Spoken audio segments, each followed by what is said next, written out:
Hello, everyone. So before we start today's talk, I will ask you to gently close your eyes and just follow my voice as I will guide you through a short yet powerful breathing meditation. So rest your palms on your knees or on your thighs. Try to relax your shoulders, relax your face muscles, close your lips, and just start to inhale deeply from your nose and slowly exhale from the nose. Long, deep inhale and slowly exhale. One more inhale, focus inward, and exhale. Inhale for 1, 2, 3, 4. Hold your breath. Stay there. Stay calm. Exhale 4, 3, 2, 1. Hold. Inhale 1, 2, 3, 4. Hold your breath. Stay there. Exhale 4, 3, 2, 1. Hold. One more time. Inhale for 1, 2, 3, 4. Hold your breath. Exhale 4, 3, 2, 1, and slowly go back to your normal breath. Keep your eyes closed just for a few more moments and just take this opportunity to check inside you, inside your heart, how you're feeling right now. Not just in your physical body, but also in your mental and emotional body. You can now gently open your eyes. And thank you so much for letting me guide you through this very short, but I hope powerful breathing meditation practice. My name is Beatrice, and this is how I normally start my yoga classes. As we breathe mindfully, as we reconnect with our bodies, as we center ourselves, we actually start to understand how the pieces of our life gets together. Much like the pieces of a puzzle, these elements, our breath, our actions, our experience, our connection and practice, interlock in ways we might not always see at first. But over time, all of these shape a bigger picture, creating something that feels more complete and balanced. What you just experienced in yoga is called box breathing. It's a very useful breathing technique that can help you to feel grounded in the moment and find balance, just like how the pieces of the puzzle eventually get together in a very harmonious way. And this is where the beauty of life flows begin, because we're not just isolated pieces. We are, in fact, like tiny little drops in an expansive ocean, each of us carrying a unique energy that radiates and expands outwards, creating magic, creating connection, creating experiences, and this is called serendipity in action. But now let me introduce you a little bit to some of the pieces of the puzzle of my life. So, talking about yoga, as I just told you, I'm a yoga teacher, even if it's not my full-time job. My first time encounter with yoga dates back to 2019, when a former colleague invited me to join her to a yoga class to experience something that I heard about but never got close to. And I have to say that I'm so grateful to her that she introduced me to yoga just 1 year before pandemic began, because yoga is a physical and spiritual practice that you can carry with you wherever you are. I've been living in China since 2015, first as a student and then to start my professional career. During the pandemic years, I was here, and as all people around the world, I went through difficult times, right?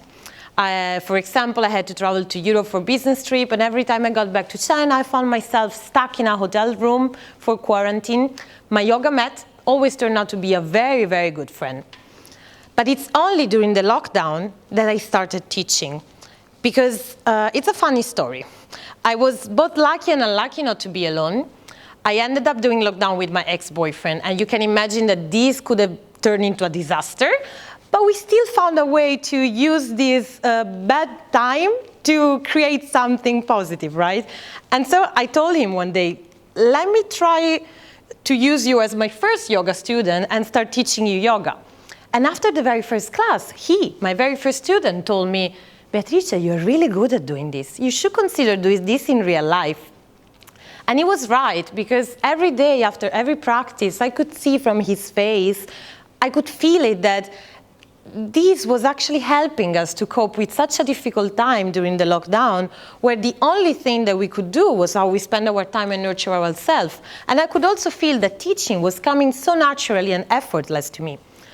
Unfortunately, as the lockdown ended, every time that I was planning on teaching, something unpleasant was happening in my mind, because I was linking the bad memories of the lockdown to the positive experience of teaching. But the bad memories of the lockdown were just like a stronger feeling. And for the moment, I almost forgot about my yoga mat, my loyal friend, and I dropped the idea of teaching in real life. Soon after, as China opened up, I made time to travel to Southeast Asia. And I decided to make this time for myself because I have to be honest with you, with lockdown, quarantine, and pandemic, again, we all went through difficult times, and those times led me to a bad and very dark emotional situation where I was feeling that I was in a very dark place where I could not really see the light. And so by making time for myself and traveling to Southeast Asia, joining different yoga retreats and trainings, I hope to be able to reconnect with that light, with that energy that has always been my driving force, because I was really feeling lost. I was feeling something was missing. And during these retreats and trainings, I met a teacher that asked me, "Are you a yoga teacher yourself?" And so I shared with him this story. I shared with him how I've been feeling over the past 2-3 years of life. And he told me something so powerful that he touched me and awakened something in myself. He said, "Beatrice, you have an energy that you share with people naturally and so powerfully that probably you don't even realize it. And we do need more teachers like you in this world." So with these words, he made me understand that there was something in me that I had to work on to develop it more and again, and that teaching yoga was not just about the physical practice itself. It was about the energy that I could actually create by teaching and by bringing people together, doing something so beautiful for yourself. Because what I also always say to my students at the beginning of the practice is, thank yourself for taking care of your body, your mind, of your soul, because this is what you're doing when you are moving, breathing mindfully, and nurturing your inner place. So my desire to teach got so strong that as I got back to China, I really wanted to start teaching. So I thought, okay, what can I do to start teaching as soon as possible? I work in corporate, and I decided to ask my HR if I could open a yoga community in the company to start teaching for free to colleagues during lunch break. They approved this idea, and I started. So what I want to tell you with all this story is that sometimes what we need in life is someone to empower us, someone to push us towards the path that we're meant to follow, someone that helps us blossom. And it's not just about empowering one another. As I like to say with some friends, it's also empower. What do I mean with empower? Is that each one of you, each one of us has an inner power, an inner strength that is just waiting for the right moment to blossom. And sometimes we need someone to push us towards that direction because maybe we're a little bit afraid, right? And sometimes we do actually need to be that person. We need to be that person that helps somebody else to awaken or at least become aware of this unique power. So I want to encourage you to be open, to stay open to the opportunities that life might put in your path, to the doors that you will find in your way, and do not fear to open these doors. Be receptive. Be open to listening, to your friends, to the people in your circle, yes, but also to those people that you might meet when you step out of your comfort zone. Because not only when you step out of your comfort zone, you start to see things from a different perspective, but people outside of your comfort zone might also be able to spot something in you that you and your friends might not see when you're so absorbed in your weekly routine. And lastly, do not act on impulse. Do not rush. Because sometimes, like in my case, passion can turn into a life mission. And obviously, I'm not telling you that this needs to become your full-time occupation, but it's definitely something that, again, in my case, it feels like this. It can balance your inner and outer world. So do find the courage to show up, to stay open to the opportunity and to feel alive in a mundane world that is sometimes draining your vital energy. And you will feel that when you start refueling this energy, you will feel like reborn, and you will notice that step by step, all the other areas of your life will also get better. Because as I said earlier, every piece of our life contributes to a bigger puzzle, right? And this creates a very powerful domino effect, not just on you, but on the people around you and everything that is part of your life. And in my case, as I just said, it started all with me and my yoga mat, my trusty yoga mat in a hotel room. From there, I started teaching during lockdown, but I had to travel to Southeast Asia to find again something I felt I had lost. And in the process, I actually awakened something powerful that led me to start teaching in the company. And soon after, I ended up applying for a job position in a yoga studio without fear. I was not afraid of doing this. I was ready. And encouraged and pushed by friends and students, I started to hold my weekend yoga events. And this led me also to start contributing to fundraising and volunteering association by giving free yoga classes in order to raise mental health awareness.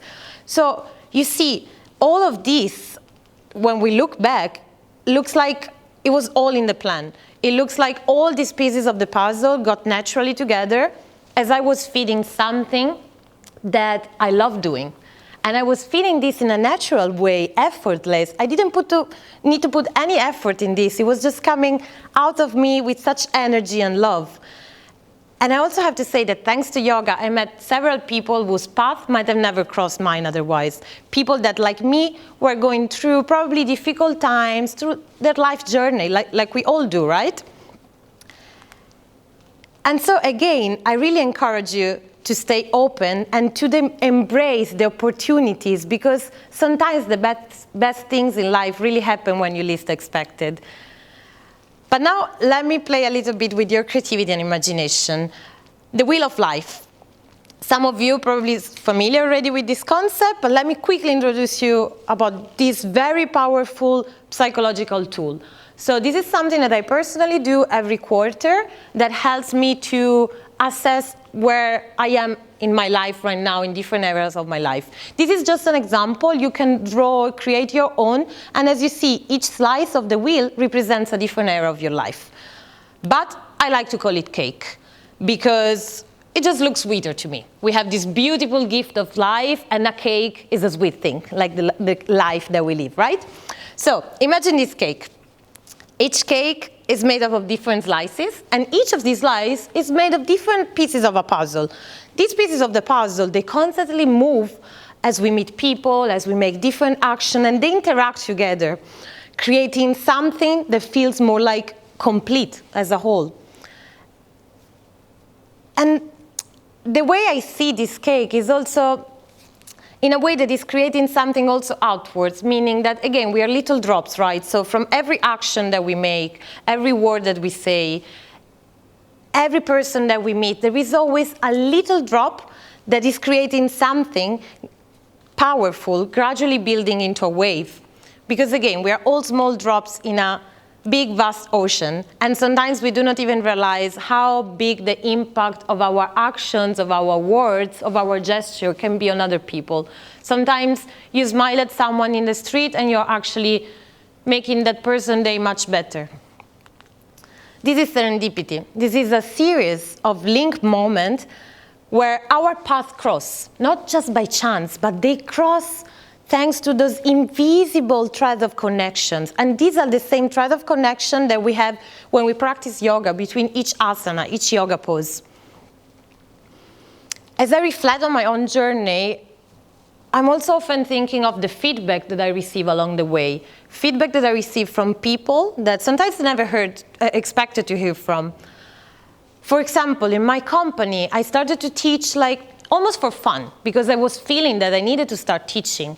And that created a huge impact. Colleagues came to me thanking me and telling me that thanks to my classes, they could better face with conflicts during afternoon meetings, they could feel more focused, they could feel like they were more creative in the afternoon. Or another beautiful feedback that I received is from my Monday evening class students, where they started to refer to my class as the Monday motivation, as the grounding force that they need every week to start the new week with more clarity and purpose. So all these little drops of feedbacks are really, really powerful because they made me realize of the impact that I had on people. And once people, they feel slightly different in a positive way, as a consequence, this creates a domino effect that can be very, very powerful. For me, I came to realize that one of my life missions is to spread the idea that yoga is and can be for everyone, right? Not just physical, but also mental and spiritual. And yoga, at its core, is about nurturing your inner place. It's about connecting, again, your body, your mind, and your soul. And one of the most profound aspects of yoga is actually called pranayama. It's conscious breathing. What we just experienced at the beginning of the talk is one of the breathing techniques. By moving and breathing mindfully, we can better connect with ourselves. But especially when we breathe mindfully, we start to activate a very powerful tool of transformation. Keep in mind that breathing is something we do every day in our life, from the moment that we're born to the last breath, we used to say, like the last breath of a person. So it's something that you will be able to do during your entire life, no matter how old your body gets. Even the day that you cannot move anymore, you can still breathe. So understand that when you breathe mindfully, you can actually ground yourself. You can channel energy, and you can nurture yourself from within. And with this awareness, I really encourage you to be more mindful about your breath and to be the drop and let serendipity happen. So, from today, I really encourage you, from this speech, I hope that I activated something in your mind. I hope that you will leave this room by thinking of what can I actually do today to be the drop, to be the ripples in someone's life that is making a difference. Because you may never know how far this impact will travel and how deeply you will influence in a positive way the people and the world around you. Thank you.